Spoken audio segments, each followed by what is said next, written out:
Voidspark, Episode 4, A Hope. I held you down and sliced off your finger. That finger. Jade pointed to the missing pinky. Her hand was shaking so hard she could barely aim. She stopped, started again. I cut it off, and then your hand, and then, Cassie, there was so much blood, we were drenched in it. Your blood, Cassie. Another stop, the longest one. And the worst part, it felt real. If you hadn't pulled me out, I would have kept cutting you up until there was nothing left. Jade's voice broke on the last word. She was looking at something behind her own eyes, something still happening in a place she could not leave, and her mouth kept moving because stopping meant staying there in silence with it. It had taken time to get all of it out of her. Cassie asking, then waiting. Jade starting and stopping. The words coming in pieces, then flooding, then nothing. And now it was all out on the floor between them, every cut, every sound, and neither of them could put it back. In the alley, it had lasted hours. She had felt the minutes drag and stretch, had lived through what felt like an entire night of cutting and blood and Cassie's screams. But Cassie told her she had been connected to the spark for seconds, not even 10, and then Cassie was dragging her away. All of it inside a window of time so small it could not possibly hold what Jade had lived through.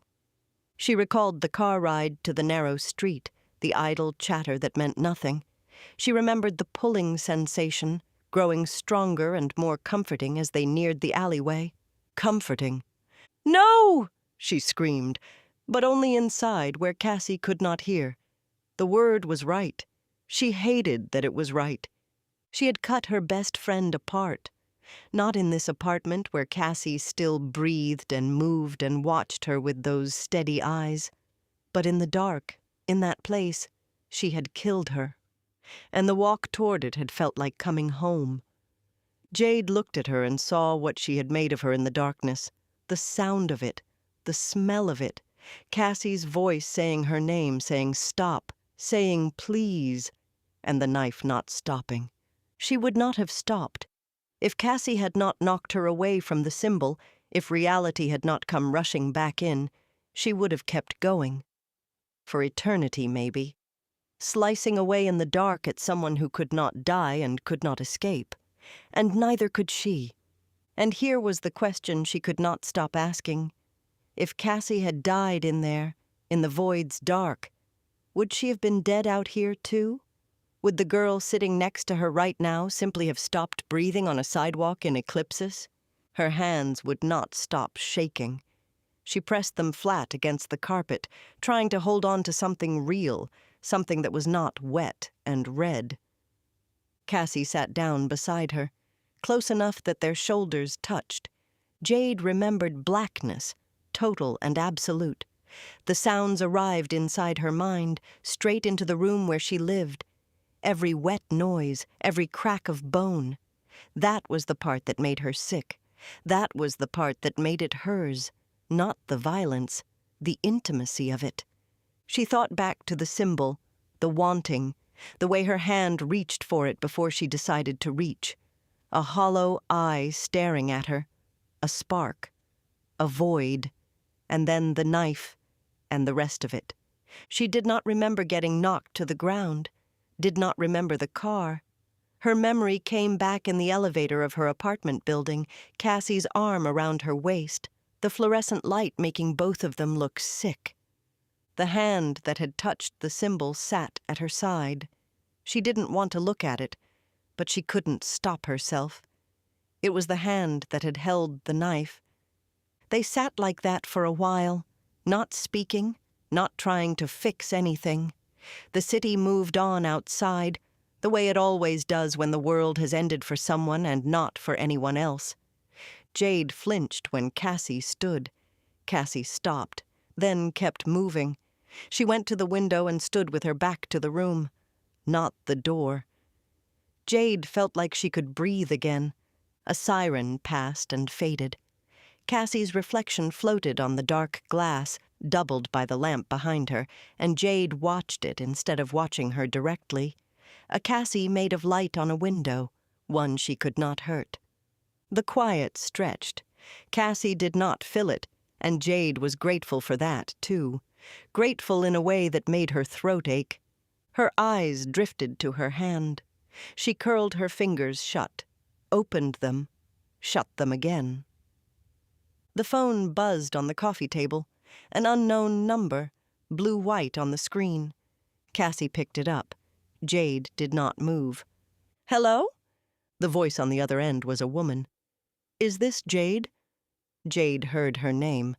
She did not look up. "No, this is her friend. Who is this?" A pause. Then, "I need to talk to her, to both of you, about the alley." Cassie's hand tightened on the phone. "How do you know about the alley?" Cassie's voice went sharp. Jade wanted to reach for that voice. She could not make her hands move. "I was there." The woman's voice steadied. "Not inside, but I was there. I saw you go in and I saw you come out, and I have been watching that alley for longer than you want to know. There is a place, close by, walking distance. I am going to text you the address. Meet me there in 1 hour. Just the two of you." A breath. "Why should we trust you?" Cassie asked.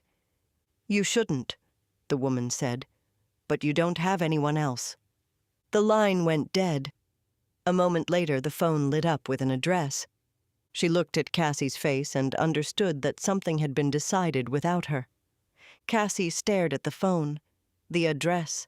A place she had never heard of, sent by a woman she had never met, who somehow knew what had happened in that alley.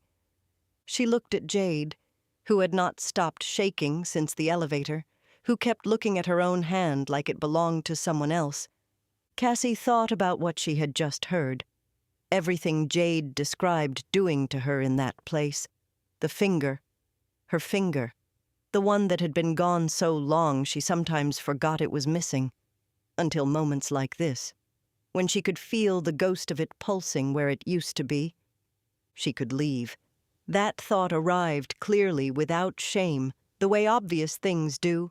She could stand up, walk out, go home, lock the door, and never come back to this apartment or this woman or whatever had happened in that alley. The door was right there. She looked at Jade's hands, still trembling, still open, still empty. "Someone wants to meet us," Cassie said. "About the alley. She sent an address." Jade shook her head. "I can't. Cassie, I can't even—" "I know." Jade's eyes filled. "What if she's—" "Then we leave. We walk out. But we go." All Jade wanted was her bed, the covers pulled up, the lights off, the world on the other side of the door, somewhere safe. She did not trust that word anymore. "How can you even be near me right now?" Cassie stepped forward and wrapped her arms around her. Jade went rigid. How could she stand to be this close, knowing what those hands had done in the dark? But Cassie did not let go. She held on tighter, and something in Jade, some wall, some door, some last piece of scaffolding that had been holding the shape of a person who was fine, collapsed. "I don't know what to do." The words came out broken, muffled against Cassie's shoulder. "I don't know what to do." Cassie held on. Her hands moved in slow circles over Jade's back, the way you calm anyone when there are no words left that are any use at all. It took a long time before Jade could pull away. She wiped her eyes with the heels of her hands and looked at Cassie. She had not left. She took a breath. And then, so quiet that Cassie almost did not hear it, "We have to at least try."